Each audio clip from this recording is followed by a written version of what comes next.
hello hello hello नमस्ते नमस्ते नमस्ते लासो फ्यापुल्ला ल है साथीहरू आउँदैछ आउँदैछ आउँदैछ स्याउको बिरुवा आउँदैछ हजुरहरूलाई कस्तो लाग्छ हेर्नुहोस् यो मेलुङ गाउँपालिका वार्ड नम्बर 3 घ्याङ बाटुले भन्ने ठाउँमा हो हजुरहरूलाई मनपर्छ भने मेरो युट्युब च्यानलमा कमेन्ट लाइक सब्सक्राइब गरेर अगाडि बढ्नु होला है साथीहरू र मेरो युट्युब च्यानलमा जोइन हुनु होला र हजुरहरूलाई पनि मनपर्छ भने मगाउन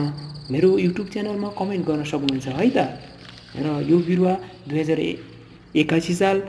फागुन 1 गते लगाएको बिरुवा हो र अहिले जेठको 6 गते आइपुग्दाखेरि हेर्नुहोस् त 4 महिनाको बिचमा कत्रो ठुलो भइसक्यो हेर्नुहोस् त हजुरहरूले पनि हेर्न सक्नुहुन्छ हेर्नुहोस् त wow wow wow wow wow खतरा खतरा अब हेर्नुहोस् त अब 2 वर्षपछि लगत्तै यो बिरुवामा स्याउ फल्ने